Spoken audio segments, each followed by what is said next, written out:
The Proud Boys crush a bunch of Antifa Soyboys in Portland as law enforcement has begun to side with the rising force of patriots. In this video, we're going to take a look at the clash between patriots who love their country and Marxist radicals who hate it. And we're going to see how the left-wing activists disguised as journalists in our mainstream Marxist media, they're admitting that law enforcement joining together with our patriots is indeed crushing the far left. You are not going to want to miss this. Greetings, everyone, patriots all across the globe. Dr. Steve here with you. Great to be with you as always. If you're new to our channel, we analyze current events and analyze some super awesome conservative trends so we can live in the present in light of even better things to come. So if you haven't already done so, you know what to do. Make sure to smack that bell and subscribe button. It'd be an absolute privilege to have you as a regular part of this channel where each and every day we together celebrate the inevitable collapse of left-wing globalism and the unstoppable rise of a new conservative age. And before we jump into things here, let's give a huge shout out to the sponsor of this video, and that is collagen, available at my special website, healthwithsteveturley.com. Now, if you don't know, collagen may be the closest thing we'll ever get to a real fountain of youth. Many health experts now agree that consuming collagen helps to renew and revitalize how you look and feel. Taking collagen regularly can revitalize your body, can make your skin, bones, and even your hair look and feel more healthy and youthful. I use it every day. I put it in my coffee in the morning. It is awesome. And if you click on that link below today, you can get 51% off your order. So do not wait. Click on that link below today and get your own collagen supply today. You'll be glad that you did. All right, gang, let's dive right in here. We had quite the weekend in Portland. Hundreds of patriots, including the Proud Boys, rose up and defended our nation, our law enforcement at a rally in downtown Portland. And things quickly turned violent when Antifa and BLM far-left radicals showed up in a counter-demonstration. Patriots came armed with paintball guns, metal rods, aluminum bats, fireworks, pepper spray, rifles, and handguns. The Antifa crowd and BLM radicals, which the Washington Post, we're going to get to this in a second, the Washington Post actually referred to them as a left-leaning crowd. They called the patriots who support our nation and the police a far-right crowd. Antifa is left-leaning. I mean, this is fraudulent. These are our so-called fact checkers at the Washington Post. Regardless, we'll get into it in a moment. The two groups squared off for more than 2 hours, and it was pretty clear that Antifa and BLM agitators, they're just not used to getting this kind of backlash and blowback. Remember, for weeks, Portland Mayor Ted Wheeler sided with the radical left. He's kept the police from a full crackdown against them, only to have Antifa turn against him and demand his resignation.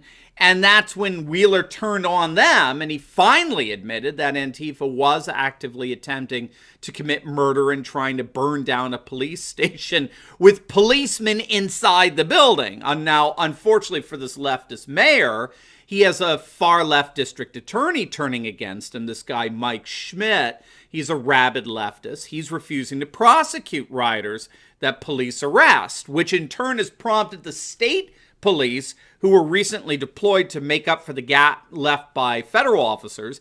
These state police said, screw you both, we're out of here. The state police have begun leaving Portland and they're telling the mayor and the district attorney, shove it, because they're completely, they're undermining their capacity to maintain law and order. And so we've done videos on this emerging civil war from within the left itself. We're seeing the left versus the left here, a leftist mayor clashing with leftist Antifa thugs, a leftist mayor clashing with a leftist district attorney, and state law enforcement basically saying, a pox on all your houses, we're out of here, deal with it yourself. But now we're finding that patriots are rising up and standing in the gap, and they're facing down these Antifa thugs and BLM radicals and telling them, forget it. You can forget your little Marxist revolution. We're going to absolutely crush you, and we're going to come to the cities to do it. We're not going to wait for you to come to our suburbs or our exurbs. We're going to take the fight to you on your turf right here in Center City, Portland. Now, in the midst of all this, what's really significant here is that as the two sides began to face each other, the police clearly took sides. Portland police clearly showed favoritism, and I don't think you have to be a genius to figure out which side they took. They clearly took the side of the Patriots, and as a result, the left-wing activists disguised as journalists over at the Washington Post, they were livid. They were so upset. Look at this headline. Portland police stand by as Proud Boys and far-right militias flash guns and brawl with Antifa counter-protesters. The Washington Post is so livid. These Marxists are so incensed because remember, as the Washington Post consistently labeled them, the Patriots, they're these far-right radicals, right? They're these hardcore radical right, not gun-brandishing, intimidating nuts. And the Antifa, but well, they're left-leaning, peaceful protest. It was nauseating to read. But listen to this from the article. Cultural Marxists disguised as reporters at the Post. They were so upset. Listen to this. Quote, police said they did not stop the violence, although the event met the criteria to be declared a riot, because too few officers were available to respond, and they deemed it too dangerous to intervene. Officers were tired from responding to a much smaller and less volatile protest that was declared a riot the night before, the Bureau said in a statement, and incident commanders also had concerns that officers would be targeted by the crowd. Now, of course, who would be doing that? Who would be targeting police officers? Those Proud Boys and Patriots that were demonstrating on behalf of law enforcement, back the blue, or those who showed up demanding that Portland police be defunded and abolished? Which of those two were the Portland police concerned about in terms of targeting them? And then the Post article goes on to say, quote, the decision not to intervene was a striking contrast to police tactics at several left-leaning Black Lives Matter protests in recent weeks. Officers have consistently declared unlawful assemblies and riots at nighttime protests that have devolved into property damage and projectiles thrown at police, although those events have involved significant property damage at times. I'm sorry, I'll get through this. Although those events have involved significant property damage at times, they have not involved firearms or rampant brawling among demonstrators. They were peaceful riots. For the last 60 days, there were no firearms. There was no rampant brawling among these peaceful, loving demonstrators. These were peaceful riots. Forget the fact that Chris Fredo Cuomo, CNN, said, whoever said that protests were supposed to be peaceful? Huh? Whoever said that? Huh? Well, the Constitution, but never mind. I don't know how these left-wing activists disguised as journalists live with themselves. I gotta be honest. Seriously. I mean, I'm just floored at the extent to which they constantly attempt to gaslight these riots, these Portland rampages that are imploding through our cities. They are literally blind to the fact, the inevitable fact, that once you've validated civil violence and unrest, you don't get to pick and choose who gets to do it. Once validated, that's it, man. Your side, the BLM and Antifa side of things, could easily get overwhelmed and pushed back by the rising up of another side. And all you have is yourselves to blame for validating this kind of civil unrest. This is precisely what you get.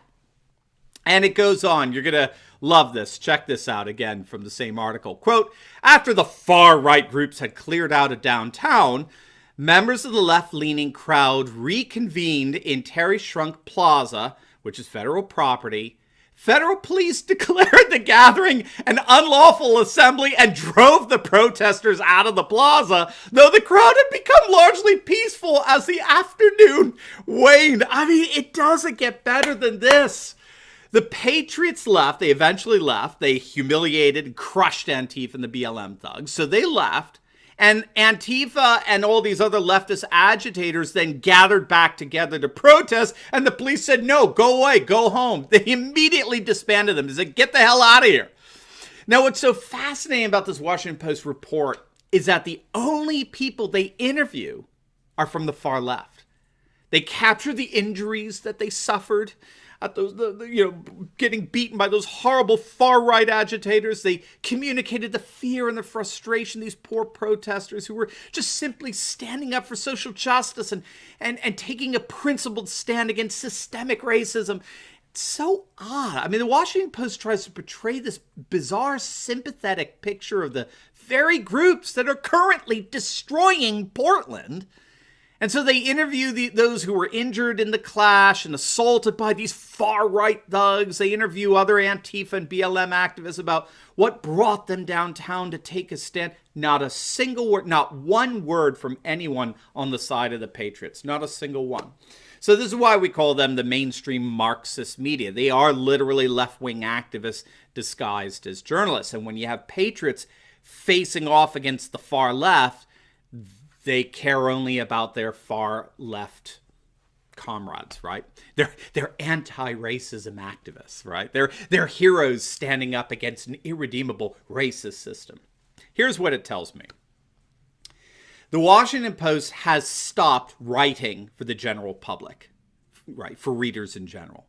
They're now explicitly writing for their own fellow leftists. They aren't even trying to hide it anymore.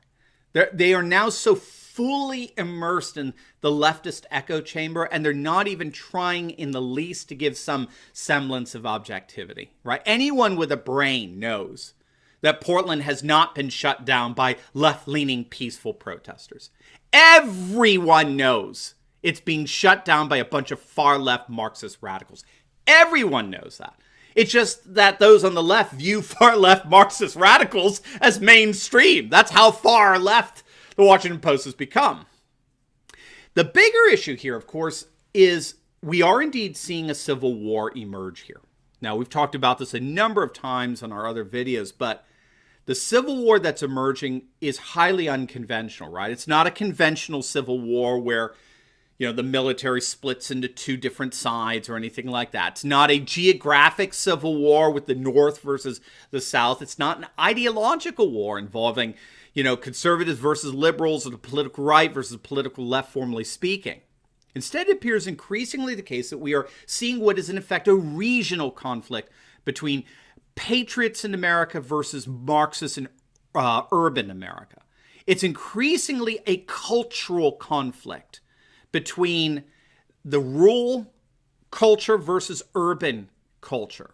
And what we're finding is that rural patriots are taking the fight to urban streets. They're not waiting for them to come into the suburbs. They're taking the fight to their own turf into the cities, which is a very, very significant development. So obviously we'll be keeping an eye on how things develop here.